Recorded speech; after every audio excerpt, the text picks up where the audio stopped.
The realtor laughed at me when I told him I couldn't sell the house. He said the market was hot, the price was perfect, and the house was beautiful. "It's not haunted," he joked. I smiled, but my heart was pounding, because he was right. It wasn't haunted by ghosts, it was haunted by a secret, and the secret wasn't buried in the cemetery, it was buried in the walls.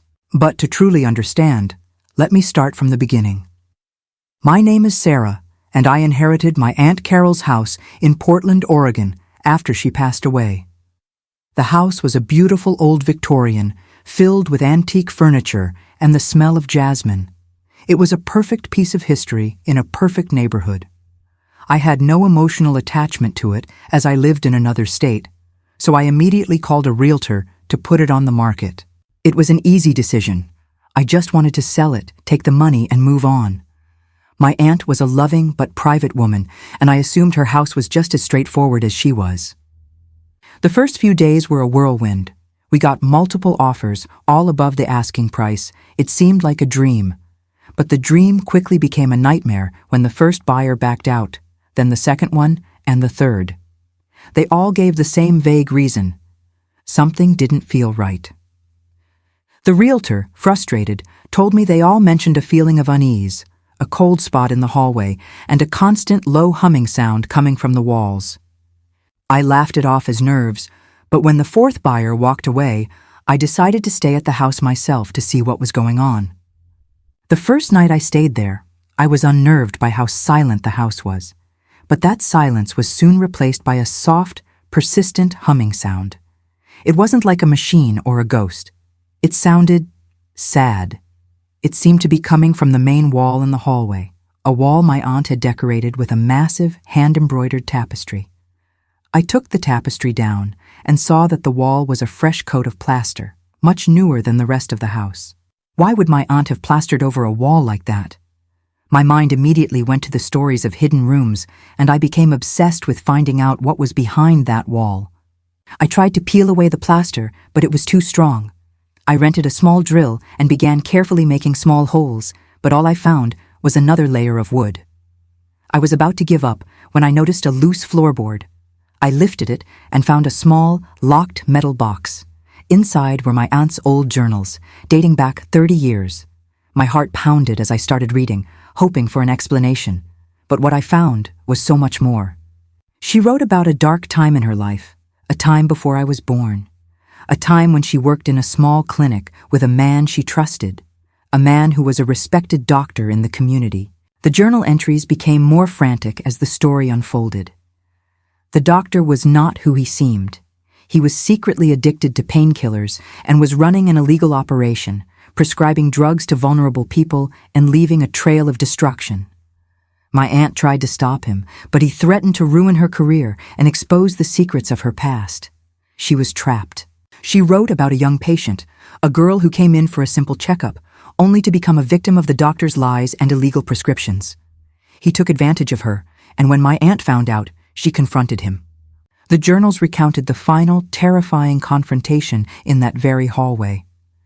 My aunt tried to call the police, but the doctor lunged at her, and in the struggle she hit him with a heavy candlestick.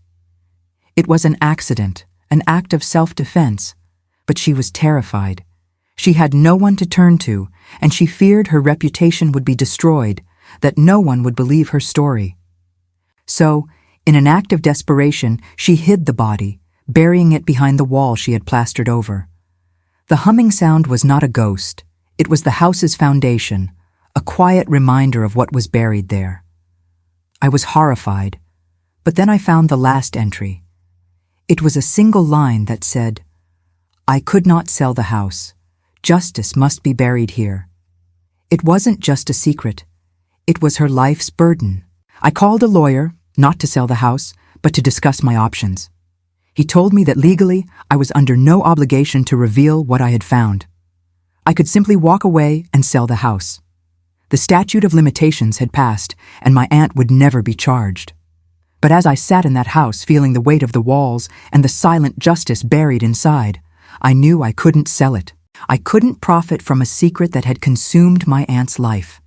I knew I had to tell the truth and let her story finally be told. The process was long and messy, filled with investigators, lawyers, and skeptical police officers. The local news found out, and my aunt's legacy became the talk of the town. There were critics who called her a murderer, but there were more who called her a hero, a woman who had delivered justice when the system failed. The young patient she had tried to protect, now a successful lawyer herself, came forward to thank me. She said my aunt had saved her life that day. My aunt never got the recognition she deserved. It was a secret she took to her grave. The house was never sold.